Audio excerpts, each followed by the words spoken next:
Vedanta speaks of two kinds of people, and therefore two distinct and different paths have been given to humanity right from the beginning. In the Ishavasya Upanishad, the first mantra speaks of the path of knowledge. Ishavasyam idam sarvam yatkincha jagatyam jagat. All this is the Lord, Isha, Brahman. The very next mantra, he says, Kurvanneveha karmani jijivishe shatam samaha. May you live 100 years by acting, for action does not taint a person. So the path of action is given. And in the third mantra he says, if you follow neither, asurya namate loka, you reach the world of the asuras, sunless, enveloped in blinding darkness, andhena tamasavrataha. So, what do we learn from this? We have to, if we want to be successful, if we want to be happy, if we want to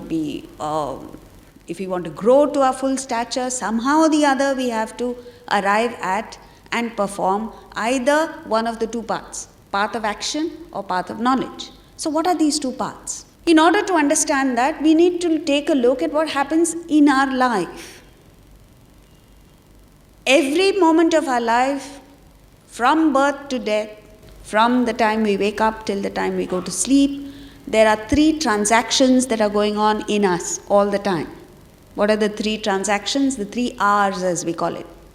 First is the receipt of stimuli from the world. The world enters us through the organs of perception: eyes, ears, nose, tongue, skin.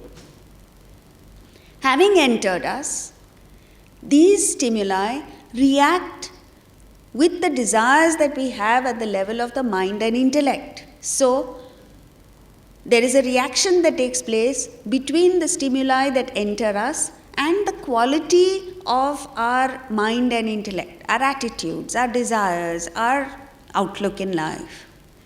The stimulus being the same as right now, your reaction may differ, correct? Thank you. Very different. What is this reaction? One person may say, I've heard it before, so what's new? A second person may say, interesting. Third person may be completely inspired. Now this reaction in you is not necessarily reflective of the stimulus that comes.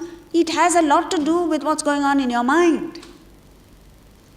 And as a result of this reaction, the second R, comes the third R, the response. The response could be, I must follow up on this. I must attend the weekly classes. I must do this, that and the other, whatever it is. Or it could be, it's okay, I'll go back to my life. Or the worst can be, never again am I going to come anywhere near this. I hope it's the first. So, this happens right through life. Now, if you want to worship, if you want to turn from being materialistic to being spiritual, you can only use what you are already doing. You can't start anything new. So therefore, there are two categories of people. One category who is full of desires, is always reacting to something or the other, and is therefore responding. So the stimuli that enter you are the same. You can't help it. The world throws things at you all the time. That being the same, let's say there are two different types of people. One, full of desires. And so a lot of reaction takes place, and there are a lot of responses to these stimuli. So the bulk of this person's life revolves around action, response. So if he wants to turn spiritual, what must he do? Convert actions, responses into worship. All you need to do is redirect your desires, redirect your personality, redirect your actions to a higher ideal. And that lends a charm a beauty, a grace, a magical quality to your actions and to your life, to your interactions with the world. Take a look at any field of activity. It may be a sport, it may be music, it may be just a homemaker doing her ordinary things in life. But if you convert this into worship, if you give it that little touch of worship, it becomes magical. The same simple thing. You know, when a person sings, because his eye is on how many people have come, what is the gate collection, will I get fame, will I be written about? The notes may be perfect, but it all falls flat. Haven't you been to a performance like that? And that's the key. Life is not about performance, it's about dedication. It's not about impressing people and gaining profit. It's about offering your talent as thanksgiving. And that makes a world of difference.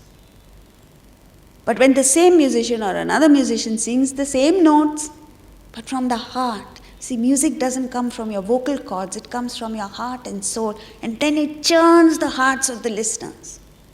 It uplifts you, it moves you. That magical quality comes from the attitude, not from the note, not from mastery. And the last is the highest quality, is where you offer your talent, whatever it is. Your talent may be to cook, your talent may be to write, your talent may be to sing, your talent may be to play cricket, whatever it be. You offer it to some divine power that has given it to you in the first place. And then you reach perfection. This is what it's talking about. You move. You move not just the people around you, the gods in heaven are moved by such actions. Then comes the path of knowledge. The path of knowledge is one in which a person doesn't have that many desires. A person by nature is contemplative. And so the stimuli get to him. Like for instance, a new car has been introduced. What is that thing? No. Honda, what is it? Jazz. Okay. I'm looking at a person who's just bought one, that's why. Honda Jazz, and it's advertised all over the place. When you see that ad, something happens inside you. Then it means you have a desire for the car. Right? But if you don't have a desire, however much it may be advertised and promoted and discounted and all sorts of things, nothing happens within such a person. The needle just doesn't move. Similarly, so many stimuli come. There is no reaction. And so, there is no response to the stimuli. It doesn't mean that he is inactive. He may be very dynamic, very active, but he is not reacting to the stimuli, he is not responding to the stimuli. So where does the bulk of his personality lie? With mere perception. And if he wants to turn spiritual, what must he do? Convert the very perception into worship. And that's a fascinating subject that is dealt with in all the Upanishads. And we'll give you a little jhalak of what this introvertedness is. Kathopanishad. Yena rupam rasangandham shabdan sparshanscha maithunan etenaiva vijanati kimatra parishishyate etadvaitat. That by which one recognizes form, taste, smell, touch, sound, is this alone. What remains unknown to that? This is verily that. What he's trying to say is, when you're seeing, hearing, smelling, tasting, touching, you say, I hear, I see. What do you think sees and hears? Sorry? The mind. You are referring to your individual personality, your inner personality, the mind, which registers the perception. But then, The mind itself is the object. And there is something beyond your personality that perceives this interaction. That's what he's talking about. So you search for the true subject of all your experiences. What you believe is the subject is not a subject. It is an object at other times. Are you getting that? No? When you say that you are seeing, the sight that comes to you, the stimulus that comes to you is the object, the object outside. What is the subject? Your mind. But you don't understand that the mind itself is the subject, and there's something beyond the mind that is seeing, the subject. So the eye that you use is not really the mind. The eye is something beyond what you can understand. The self, correct. So Atman, the self, is the ultimate subject which is never an object. And when you turn introverted, the path of knowledge, the contemplative person is one who is constantly thinking like this. He says, what makes me hear? What makes me smell? What makes me taste, touch? What makes me act? So he is in a state of deep contemplation at all times. There's something in him that's going on while he's interacting with the world, while he's doing whatever he's doing in the world, like any one of us. And when he does that, the next mantra in the Kathopanishad says, the grief goes. The grief goes because what you're referring to, that I, is the subject in not only the waking state, but also the dream state and the deep sleep state. Let's take a look at that. Swapnantam jagaritantam chobhau yenanupashyati mahantam vibhumatmanam matva dhiro na shochati. Having realized that all-pervading Atman sees all objects in the dream and waking states, then the dhira, the wise person, the brave person, heroic person, does not grieve. Now when you grieve, what are you grieving over? All of us are grieving over something or the other. What are you grieving over? Events that happen or don't happen in the waking state. Right?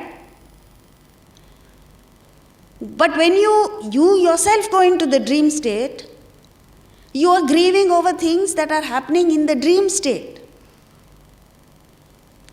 Now when you get up again, wake up, it never occurs to you that should I be grieving over what's happening in the waking state or should I be grieving over what is happening in the dream state? When you have this totality view, in other words, what he's saying is, if you have a totality view, the totality view is 1/3 of your life only is the waking state. The other 1/3 is the dream state. The third 1/3 is the deep sleep state. You never have an opportunity of taking a look at your entire life from this totality vision. You only see what is present at this moment. You are in the waking state now, hopefully. After another half an hour, some of us may slip into some other state. Right? So, you are relating to what's happening in the waking state. Your husband or wife in the waking state. But when you get into the dream, you don't realize you have a completely different husband and wife there. So, what remark are you going to grieve over? Which husband and wife are you going to fight with? You don't know that. And so when you take this totality view, that's what he's referring to. Grief goes. And the last thing that goes is hatred. All hatred emerges from ignorance. All sorrow emerges from ignorance. So when you know, when you gain knowledge, all of this disappears. That's what he's saying. So what we need to do is blend both.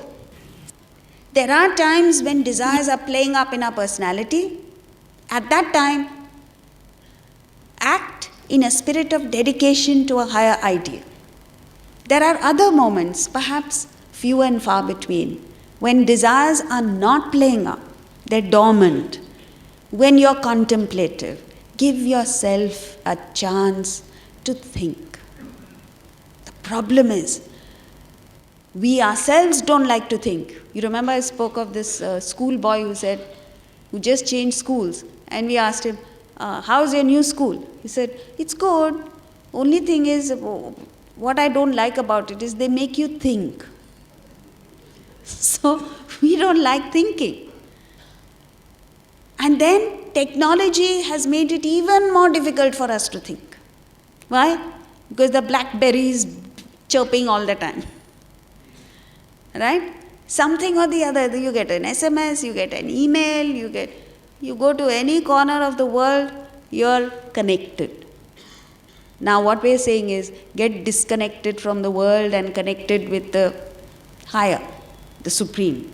So when you blend all this, you have a wonderful opportunity of performing all the three yogas, Karma Yoga, Bhakti Yoga and Jnana Yoga, from the point of view of the extroverted as well as the introverted. So how do you practice it? In Karma Yoga, when you perform service, you can serve the body of the recipient. In other words, you can go looking at the people who are starving, who don't have homes, who don't have water supply. So what are you doing? You're feeding the body. But when you turn subtle, you say, what we need to feed is the soul. And once you feed the soul, everything else gets taken care of. Bhakti Yoga, you can try and cultivate fine emotions by singing bhajans, by, extroverted feeling. There is another way of doing it by just imbibing that feeling. And that is a much deeper way of going about it. And Jnana Yoga, you can do it by just speaking about the subject or reading, covering the length, or you can go about it by taking one idea and getting to the depth of it. Do both, there will be a meteoric rise in your personality. So we now continue with verse 46.